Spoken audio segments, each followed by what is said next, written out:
এ budget হতে হবে মানুষের খেয়ে পরে বেঁচে থাকার বাজেট। এ বাজেট হতে হবে স্বাস্থ্য ও শিক্ষাবান্ধব বাজেট। বাজেট প্রণয়নে আমাদের নীতিগত প্রস্তাবনা 1, এবারের বাজেট হবে মানুষের বেঁচে থাকার বাজেট। এবারের বাজেটে প্রাধান্য পেতে হবে মানুষের জীবিকা ও জীবন। 2, এবারের বাজেট হতে হবে করোনা সংকট নিরসন ও উত্তরণের বাজেট। 3, সুখী সমৃদ্ধশালী ও টেকসই অর্থনীতি গড়ে তোলার জন্য গ্রামীণ অর্থনীতি উন্নয়নের বিষয় বিবেচনায় আনতে হবে। 4, টেকসই উন্নয়নের জন্য চাই সমতাভিত্তিক উন্নয়ন। তাই তৃণমূল ও মধ্যম শ্রেণী মানুষের উন্নয়নে বিশেষ খেয়াল রাখতে হবে। নাহমাদুহু ওয়া নুসাল্লি আলা রাসূলিহিল কারীম, আম্মা বাদ, আউযু বিল্লাহি মিনাশ শাইতানির রাজিম, বিসমিল্লাহির রহমানির রহিম। আজ 1 জুন 2021 খ্রিস্টাব্দ, 19 শাওয়াল 1442 হিজরি, 18 জ্যৈষ্ঠ 1428 বঙ্গাব্দ মঙ্গলবার। দেশের সর্বস্তরের শিক্ষার্থীদের পক্ষ থেকে ইসলামী শাসনতন্ত্র ছাত্র আন্দোলনের 2021-22 অর্থ বছরের বাজেট প্রস্তাবনা অনুষ্ঠানে উপস্থিত ইসলামী শাসনতন্ত্র ছাত্র আন্দোলনের মোহতারাম কেন্দ্রীয় সভাপতি, এদেশের লক্ষ লক্ষ ছাত্রদের প্রাণের স্পন্দন মোহতারাম কেন্দ্রীয় সভাপতি নুরুল করিম আকরাম ভাই, উপস্থিত মোহতারাম কেন্দ্রীয় সহসভাপতি শরীফুল ইসলাম রিয়াদ ভাই সহ কেন্দ্রীয় নেতৃবৃন্দ, বিভিন্ন শাখা থেকে আগত দায়িত্বশীল বন্ধুগণ, সাংবাদিক বন্ধুগণ, সকলকেই জানাচ্ছি আমার প্রাণপ্রিয় সংগঠন ইসলামী শাসনতন্ত্র ছাত্র আন্দোলনের কেন্দ্রীয় কমিটির পক্ষ থেকে আন্তরিক শুভেচ্ছা ও অভিনন্দন। প্রিয় শিক্ষার্থী বন্ধুগণ, স্বাধীনতার 50 বছর উদযাপন করছে বাংলাদেশ। 1971 সালে এক রক্তক্ষয়ী যুদ্ধের মাধ্যমে আমরা এই স্বাধীনতা অর্জন করেছি। একদিকে কোভিড-19 সৃষ্ট বৈশ্বিক মহামারীর প্রকোপে বিপর্যস্ত মানুষের স্বাভাবিক জীবন, অপরদিকে দেশের স্বাধীনতার সুবর্ণ জয়ন্তীর সময়কাল চলছে। এমন এক সংকটময় ও তাৎপর্যপূর্ণ সময়ে 2021-22 অর্থ বছরের বাজেট ঘোষণা করবে বাংলাদেশ সরকার। বৈশ্বিক মহামারী করোনার প্রাদুর্ভাবে বিশ্ব আজ মহা দুর্যোগকাল অতিক্রম করছে। জীবন ও জীবিকার টানাপোড়েনে মানুষের জীবন ও খেয়ে পরে বেঁচে থাকার স্বপ্ন অনিশ্চয়তায় পতিত হয়েছে। দেশের সরকার করোনা সংকট নিরসনে কার্যকর পদক্ষেপ গ্রহণে বরাবরই ব্যর্থতার পরিচয় দিয়েছে। সরকারের এই ব্যর্থতায় জনজীবনে সামাজিক, রাজনৈতিক ও অর্থনৈতিক সংকট চরম আকার ধারণ করেছে। আমরা মনে করি এবারের বাজেট গতানুগতিক বাজেটের মতো হওয়া উচিত নয়। এবারের বাজেটে মাথায় রাখতে হবে করোনায় সৃষ্ট সংকটসমূহ। করোনা সংকট মাথায় রেখে প্রস্তাব রাখতে হবে বিশেষ বাজেট। এ বাজেটের প্রধান উদ্দেশ্য হবে করোনায় ক্ষতিগ্রস্ত অর্থনীতির স্বাভাবিক রূপ ফিরিয়ে আনা, জনগণের স্বাস্থ্যসেবা নিশ্চিত করা, সংকটে পড়া শিক্ষা ব্যবস্থা গতিশীল করা ও সামাজিক নিরাপত্তার বিষয়ে বিবেচনায় গ্রহণ করা। কিন্তু আমরা দেখেছি সরকার করোনার প্রথম ঢেউয়ের মধ্যে 2020-21 অর্থ বছরের বাজেট প্রণয়ন অনুসরণ করেছে প্রথাগত চিরাচরিত যে রীতি, সেই রীতি তারা অনুসরণ করেছে। 2020-21 অর্থ বছরের বাজেট ছিল জনতুষ্টির বাজেট। 2020-21 সেশনের বাজেট করোনার প্রথম ঢেউয়ে সৃষ্ট অর্থনৈতিক সংকট মোকাবেলায় চরমভাবে ব্যর্থ হয়েছে। কোভিড-19 সৃষ্ট প্রাদুর্ভাবে এক অভাবনীয় পরিবর্তনের মধ্য দিয়ে যাচ্ছে পৃথিবীর অর্থনীতি, রাজনীতি, সামাজিক নিরাপত্তা ও শিক্ষা ব্যবস্থা।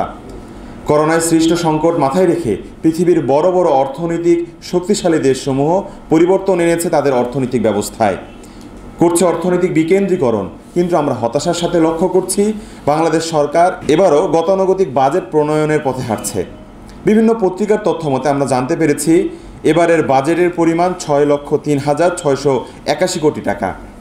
খাতভিত্তিক বাজেট বরাদ্দে অনুসরণ করতে যাচ্ছে স্বাভাবিক পথ, অথচ বাংলাদেশে এখন সংকট চলছে, জরুরি অবস্থা চলছে। তাহলে এই স্বাভাবিক ও জরুরি অবস্থার মধ্যে পার্থক্য কোথায়? আমরা প্রশ্ন করতে চাই, সরকার করোনা সংকটে নতুনত্ব ও অভিনবত্ব কী নিয়ে আসতেছে? এ বাজেটে স্বাভাবিক নিয়ম থেকে বেরিয়ে এসে কর্মসংস্থান এবং জনমানুষের জীবন ও জীবিকার কথা চিন্তা করতে হবে। জাতির মেরুদণ্ড শিক্ষা ব্যবস্থা নিয়ে ভাবতে হবে। সর্বোপরি এ বাজেটে আমাদের অগ্রাধিকার পেতে হবে জীবন, জীবিকা ও শিক্ষা ব্যবস্থা। তাই এ বাজেট হতে হবে মানুষের খেয়ে পরে বেঁচে থাকার বাজেট। এ বাজেট হতে হবে স্বাস্থ্য ও শিক্ষাবান্ধব বাজেট। সরকারের পক্ষ থেকে দেশের মাথাপিছু আয় বৃদ্ধি পেয়ে 2,227 মার্কিন ডলার হয়েছে বলে দাবি করা হলেও দেশের সার্বিক পরিস্থিতি বিবেচনায় তা প্রতীয়মান হয় না।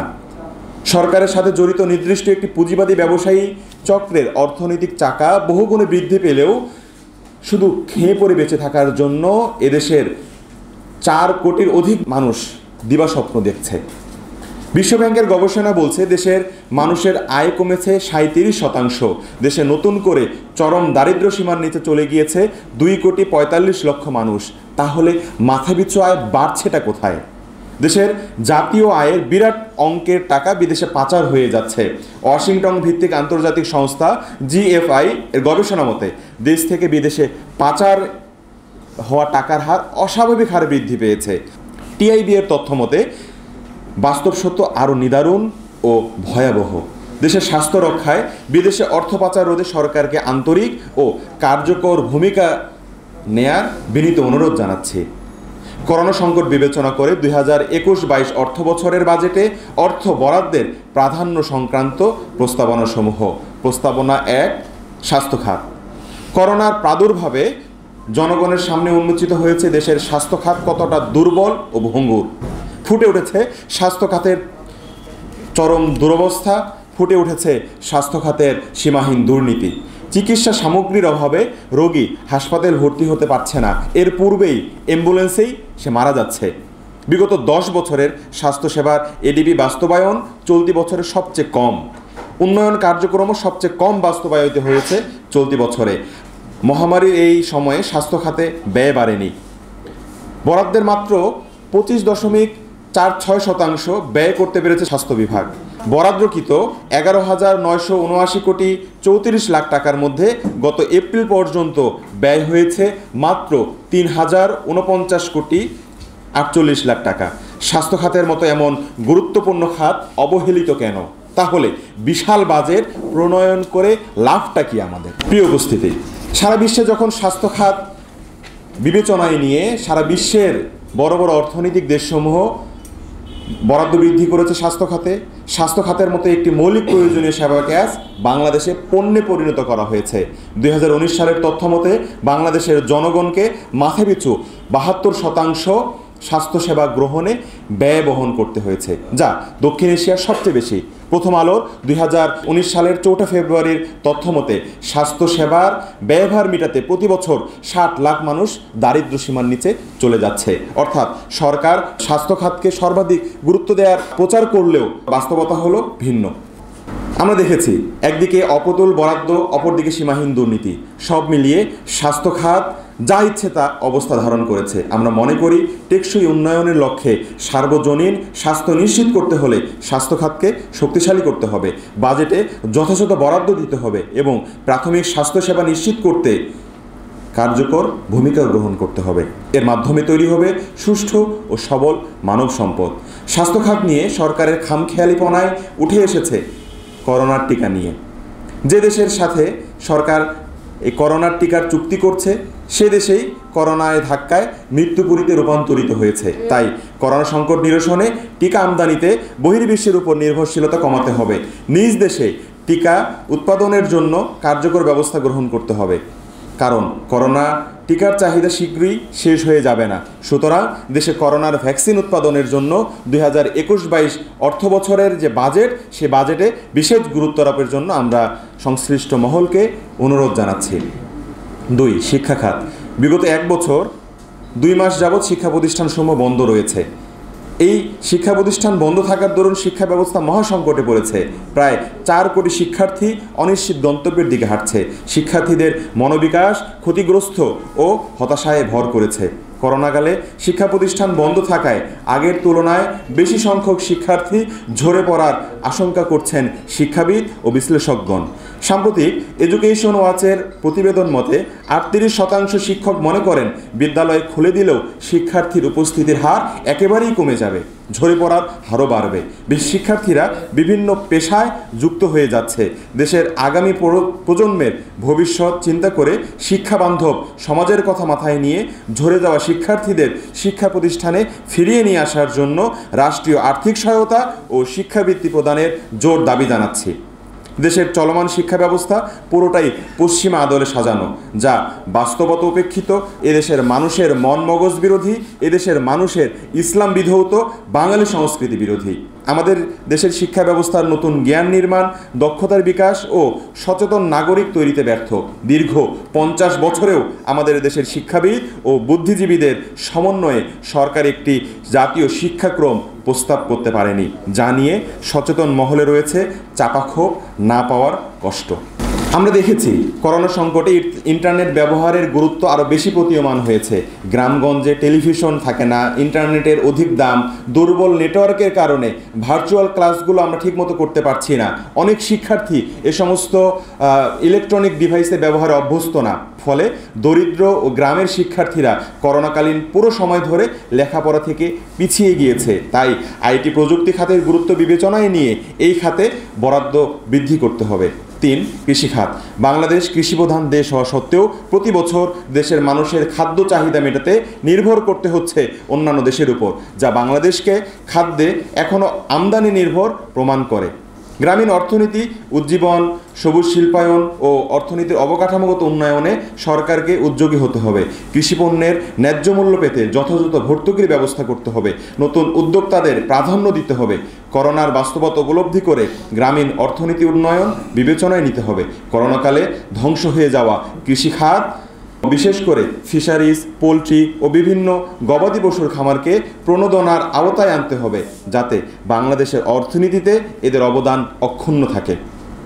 সার্বিক বিবেচনায় কৃষিখাতে মোট বাজেটের জিডিপির 6% বরাদ্দের প্রস্তাব করছি। 4. সামাজিক নিরাপত্তা। করোনাকালে বেকারত্ব ও দারিদ্র্যের হার ঊর্ধ্বমুখী, কমে গিয়েছে শ্রমশক্তির পরিমাণ, বেড়ে গিয়েছে ব্যাপক আয় বৈষম্য। দেশে 4 কোটি মানুষ এখন দারিদ্র্য সীমার নিচে বসবাস করছে। অনেক জনগণের আয় রোজগারের পথ বন্ধ। এই পরিস্থিতিতে সামাজিক নিরাপত্তা খাতের ব্যয় শুধুমাত্র সরকারি কর্মকর্তা কর্মচারীদের পেনশন ভাতা, দুস্থ মানুষের আর্থিক নিরাপত্তার জন্য না রেখে দেশের নিম্নবিত্ত, মধ্যবিত্ত, শিক্ষিত যুবক, হাওর, উপকূল, নদী ভাঙ্গন জনগোষ্ঠী সবার মাঝে এই বাজেটের সার্বজনীন ও সামগ্রিক সুরক্ষা ব্যবস্থার অধীনে নিয়ে আসতে হবে। আয় রোজগার বাড়িয়ে দারিদ্র্যের মাত্রা কমানোর যথাযথ ব্যবস্থা গ্রহণ করতে হবে। তাই 2021-22 অর্থ বছরের মোট বাজেটের 7% এই খাতে বরাদ্দের প্রস্তাব করছি। 5. শ্রমবাজার ও কর্মসংস্থান। দেশের প্রায় 85% মানুষ শ্রম সেক্টরের উপর প্রত্যক্ষ ও পরোক্ষভাবে নির্ভরশীল হওয়া সত্ত্বেও বেকারত্ব দূর করতে নেই কোনো ভালো উদ্যোগ। দেশের রেমিটেন্স যোদ্ধারা অনেকে চাকরি হারিয়ে নতুন করে বেকারত্বের হার বৃদ্ধি করে দিয়েছে।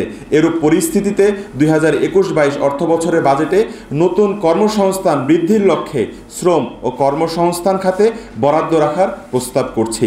নারীদের উদ্যোগে পরিচালিত প্রতিষ্ঠানের জন্য কর হ্রাস করে নারী বান্ধব কর্মসংস্থান তৈরিতে কার্যকরী পদক্ষেপ নেয়ার প্রস্তাব করছি। বৈদেশিক বাণিজ্য, প্রত্যক্ষ বৈদেশিক বিনিয়োগ ও প্রবাসী রেমিটেন্স আয়ের ধারাবাহিকতা ধরে রাখতে জাতিসংঘ, বিশ্বব্যাংক ও আইডিবির মাধ্যমে বিশেষ ব্যবস্থা নেয়ার আহ্বান জানাচ্ছি।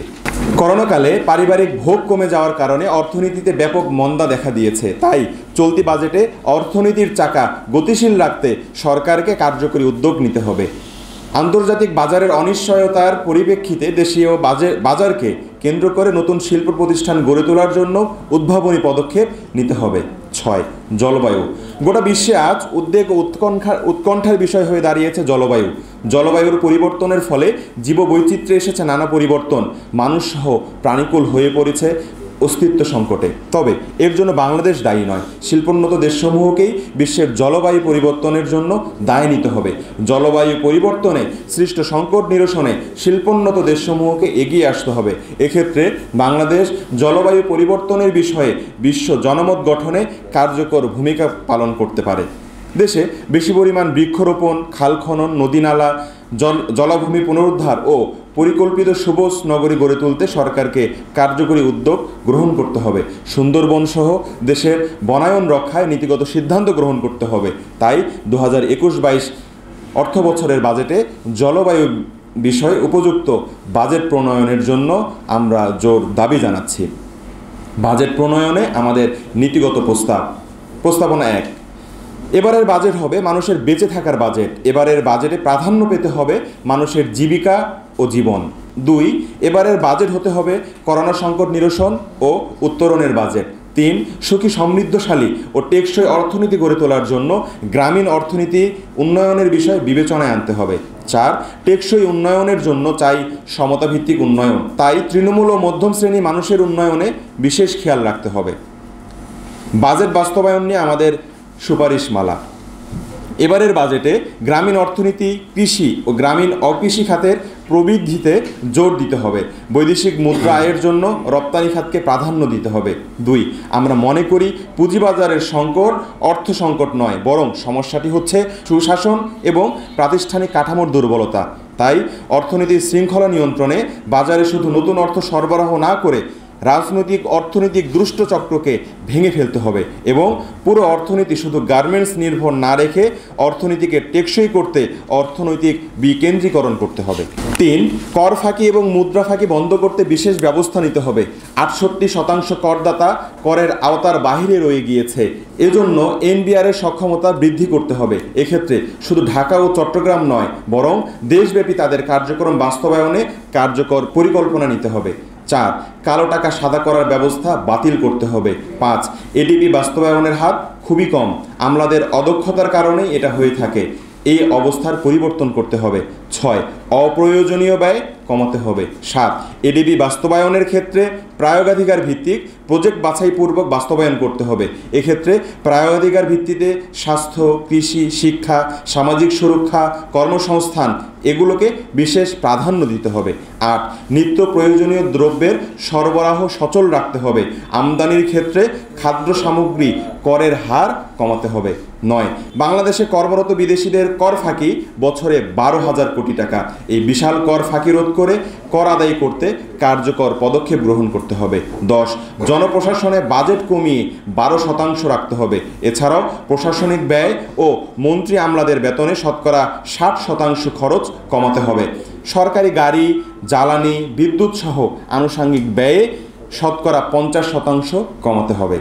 11 বিদেশের টাকা পাচার রোধ, ঋণ খেলাপি বন্ধ এবং সরকারি বিভিন্ন প্রকল্পে 10 টাকার জিনিস 1000 টাকার ক্রয়ের মতো জালিয়াতি বন্ধ করতে কার্যকরী পদক্ষেপ গ্রহণ করতে হবে।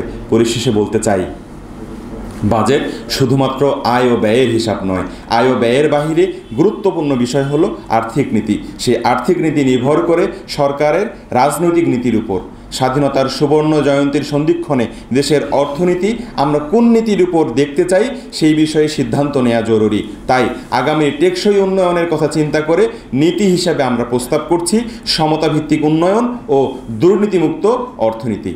আমরা বিশ্বাস করি একটি দেশের অর্থনীতি তখনই জনবান্ধব ও টেকসই হয়ে উঠবে যখন উন্নয়নে থাকবে সমতা, অর্থনীতির বিভিন্ন খাত হবে দুর্নীতিমুক্ত।